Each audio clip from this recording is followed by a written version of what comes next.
Mr. Chair, and thank you to the Minister for being here. I want to get into the details for Canadians to know exactly how this bill came together in full cooperation with the NDP. I don't want to get too personal, Minister, but do you remember this year on Valentine's Day who you had dinner with? I do. It was a very romantic moment. I live in New Brunswick. I was in Ottawa. I was away from, obviously, my family. And it was a February night, and we went to a great place called Colonnade Pizza. It's at the corner of Metcalfe and Gilmore. And I went, it's great pizza. I would invite you to go. And my date for that evening was a great guy. You maybe remember him. Daniel Blakey was his name. Yes, well, thank you. So Daniel Blakey was the lead negotiator for the NDP on this bill. And as a matter of fact, he stood right behind you in March when you made the announcement, and you had said on multiple occasions that this bill was part of the coalition to secure the continued support of the NDP. You even said at the press conference that you gave in response, quote, "The Prime Minister and Mr. Singh agreed to these important measures." Question, whose idea? Was it a Liberal idea or an NDP idea to change the date of the election so that soon-to-be defeated, dozens of them, NDP and Liberal MPs, would be guaranteed their pension? Liberal idea or NDP idea? Mr. Chair, you'll allow me to correct some of the falsehoods in the premise of that question. You referred to a coalition. I know your leader's office wants you to keep using that phrase. We don't have a coalition with the NDP. It's called a supply and confidence agreement. Mr. Blakey wasn't the lead negotiator. I'm surprised you're using union terms, Mr. Duncan. That's great to see the Conservative Party has embraced the labor movement. Mr. Blakey was a partner with me as we developed this legislation, something that our leaders agreed to transparently in a supply and confidence agreement that was posted on the internet. So I know that you look for secret sort of meetings. The Valentine's Day dinner was so secret, we posted it on Twitter, and our leader... So, Minister, here's the thing, is that we just got information minutes before this meeting started of, in fact, secret meetings that did take place only after Conservatives asked. We found information here that on January 25th, that there was NDP headquarters representatives that got a meeting with the Prime Minister's office, staff from your office in Elections Canada, to get information and briefings behind the scenes, only revealed afterwards. Do you think it's appropriate that the NDP, not just MPs, on two different occasions, NDP party headquarters staff got access to the Prime Minister's office and to Elections Canada to get briefings that were not offered to any other party? I don't think Canadians find that very funny, and it was secret until we asked for details. Again, you're a very experienced sleuth here, Mr. Duncan. I would congratulate you for that investigative work. This is absolutely normal. So do I think it's appropriate? Absolutely. Do I think it's normal in a Westminster parliamentary system where there's a supply and confidence agreement? Of course it is. These were routine meetings of senior officials of the Privy Council office. Mr. Sutherland was in some of these meetings.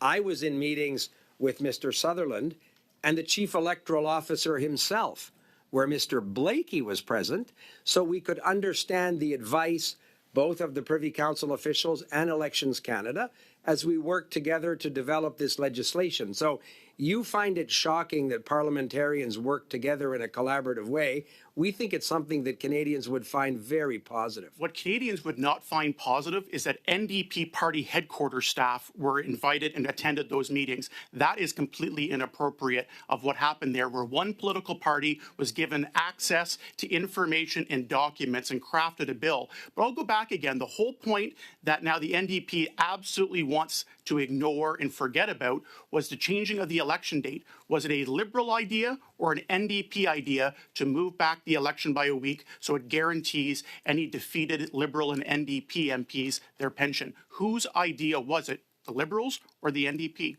So again, you're a very clever clip you just got for some post that you may do later. But I think it's important for people to understand that pension entitlement had nothing to do with that decision to move the date.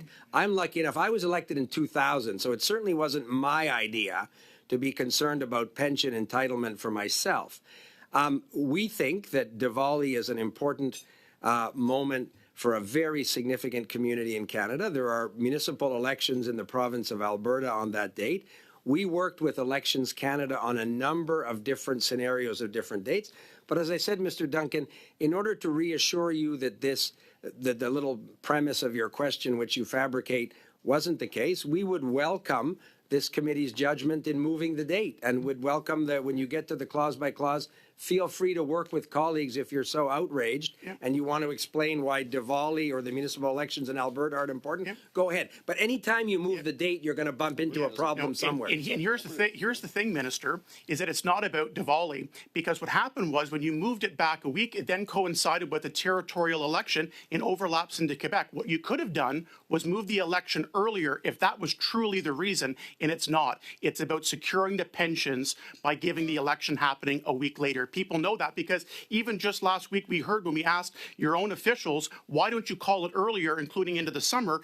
And it was, quote, the sorts of considerations that were made, you wouldn't want to break with summer holidays through Labor Day. That was the reason your officials said it didn't get moved earlier. So, Minister, I'll ask you, you don't want to have an election that coincides through Labor Day. When was the last time that happened? I haven't taken note of every election. I remember one. Let me you answer for you, Minister. It was the last election. It was the last election. Either way, the Prime Minister called it when it was opportunistic for him, and now suddenly you forget when the last election was called. This is the second time now today that I have had members around this table not respond to my intervention. And you guys are going to flip out in 45 minutes from now or 40 minutes from now or 30 minutes from now when I try to end this meeting, because you say there wasn't enough time for the minister. Respect the authority of the chair to try to operate the meeting in an effective and an efficient manner. Minister, there's no time left for a response. Mr. Cooper, the floor is yours for 5 minutes. Thank you, Mr. Chair. Minister, you have stated with respect to the clause in the bill that pushes back the date of the next federal election that the reason for that was to avoid a conflict with a holiday. You said that before, you said it at committee, but the date that was selected conflicts with the territorial election in Nunavut. And the chief electoral officer came before this committee and indicated that that would significantly strain electoral resources in Nunavut. So you talked about the holiday being important. I agree it is important. I agree the Alberta municipal elections are important. But do you not think the territorial election in Nunavut is also important? And why is it that of all the dates that were chosen, you chose that specific date? So, Mr. Chair, Mr. Cooper, I think, identifies again something which I said is an ongoing challenge with a fixed election date. I hope Mr. Cooper in the House of Commons hasn't been using in any of his questions the silly phrase about time being up. Because, Mr. Cooper, you would, of course, want to have an election right now, so you shouldn't be worried about a fixed election date next October. But I'm glad you're turning your attention to that. In solving this problem, you've created another problem in terms of a date that conflicts with a territorial election, which will have an adverse impact on the territory in terms of conducting two elections on the same date. But, Minister, it does solve one problem, a problem not that Canadians have, but a problem that NDP Liberal politicians have, and that is that soon-to-be defeated NDP and Liberal MPs who would not qualify for their pension will suddenly collect their pension. They're going to pad their pockets. That's what the effect of it would be, is to pad the pockets of soon-to-be defeated NDP Liberal MPs. The fact that you profess ignorance of that fact is only because you've been caught, and the fact that you're willing to back down is, again, because you've been caught. Canadians have realized that that is exactly what you did or tried to do. So I'm going to put the question to you once again, a question you refused to answer when Mr. Duncan asked you. Whose idea was it to pad your pockets? Was it your idea, or was it the leader of the NDP's idea? So congratulations, Mr. Cooper, on your clip. I hope you can get it up before the end of the meeting. Just answer the question. In the premise to your question, you had a series of, again, I find it very arrogant, Mr. Chair, that one would say soon to be defeated MPs. I wouldn't purport to decide how the voters in Edmonton, St. Albert will deal with Mr. Cooper in the next election. There's a certain arrogance, I think, from the Conservatives to say that, first of all, their members who would have, in their obsession with the pension focus, have benefited also. The idea that none of them might risk being defeated is the supreme arrogance I find. Minister, answer the question. Whose idea was it? Was it your idea? Was it the leader of the NDP's idea? I asked you a very straightforward question. Answer the question. So, Mr. Chair, we have explained when we introduced the bill that we had worked on this bill with the NDP caucus, as in the case it was Mr. Blakey, with respect to an agreement that Mr. Singh and the Prime Minister made.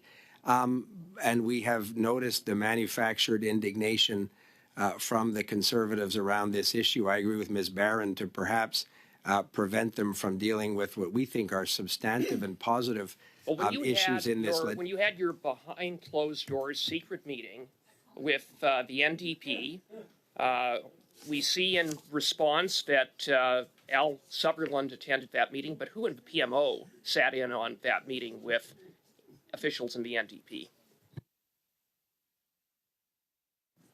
Again, Mr. Chair, it was such a secret meeting at a great pizza place on Metcalfe that we posted it on Twitter. Referring to the meeting on January 25th, where the chief electoral officer, among others, met with officials in the NDP.